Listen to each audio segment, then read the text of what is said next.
Welcome to African Valor, where the forgotten legends of Africa rise again. Tonight we journey into the Congo, into a tale told for centuries by griots and elders. The epic of Mwindo, the boy born a hero. Stay with us, for this story will shake the ground beneath your feet. African valor, strong and true. Every single thing they do.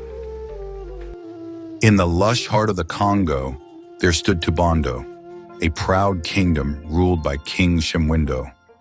The land was rich with forests, rivers, and spirits that whispered through the trees. The people worked, sang, and danced. Yet they lived under a ruler whose greed was as deep as the river itself. From one of Mwindo's many wives, a miracle was born. The child's name was Mwindo.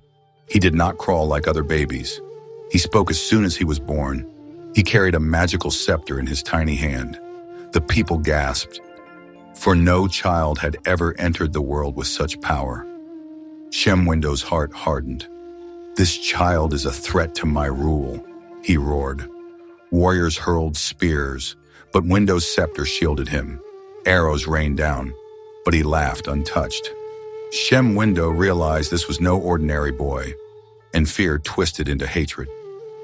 Mwindo ordered Mwindo sealed in a coffin of banana fibers and cast into the river. As it drifted, Mwindo sang, "I am Mwindo, the child who does not die. Rivers cannot drown me." His voice echoed across the Congo, stirring the spirits of water and forest alike. The coffin drifted for days until spirits of the river opened it. They found Mwindo alive, still clutching his scepter.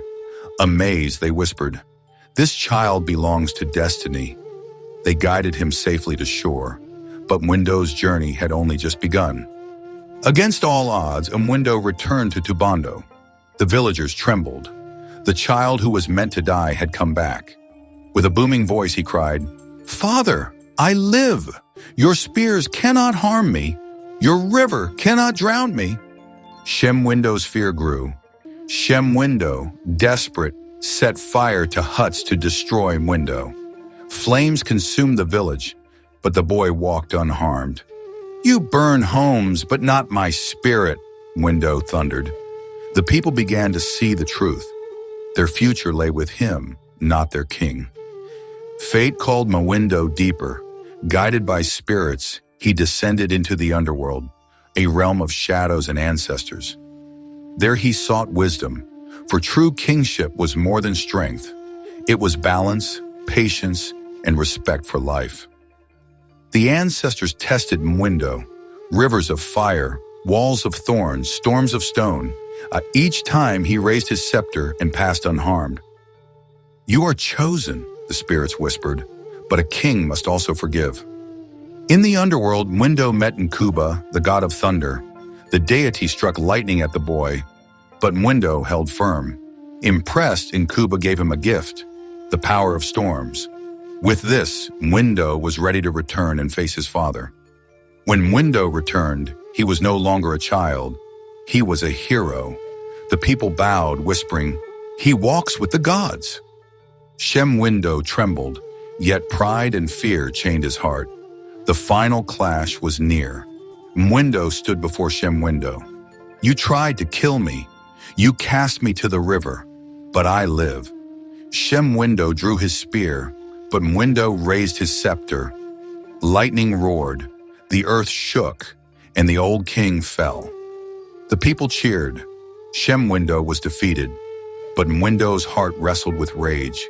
Should he kill his father? The spirits whispered, "A true king does not destroy, he builds." Instead of vengeance, Mwindo showed mercy. He banished Mwindo from Tubando, sparing his life. The people marveled, "He is not just powerful, he is wise." Thus Mwindo stepped onto the path of kingship. The drums of Tubando thundered. The people crowned Mwindo their ruler. He was both warrior and healer, child of magic and man of wisdom. His reign began with a vow, to rule with justice and honor. Unlike Mwindo did not rule through fear. He restored burnt homes, healed the wounded, and shared his strength. The people of Tubando rejoiced. for they had never known such a king. Mwindo often returned to the forests and rivers, listening to the spirits.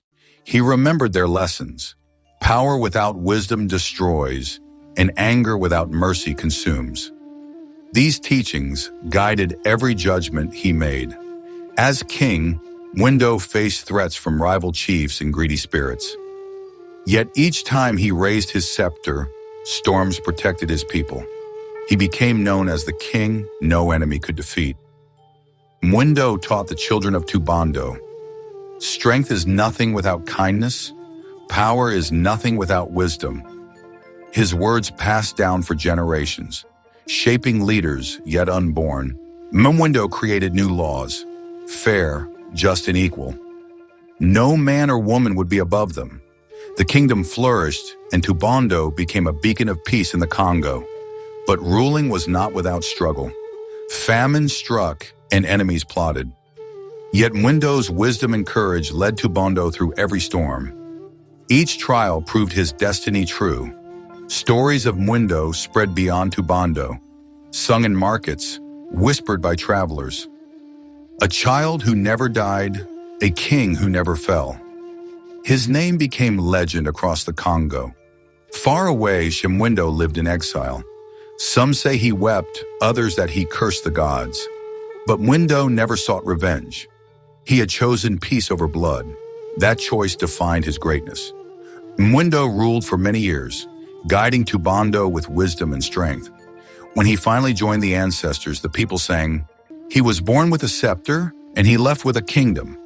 Mwindo's story lives on, told by griots and elders, carried by drums and firelight. He is remembered not only as a warrior, but as a leader who forgave, who healed, who built. The hero of Tubando, the hero of the Congo. This is the legend of Mwindo, the child who could not die, the boy who became a king, the king who became a legend. At African Valor, we keep Africa's stories alive. If you were inspired by Mwindo's journey, like, share, and subscribe. And let the spirit of our heroes live on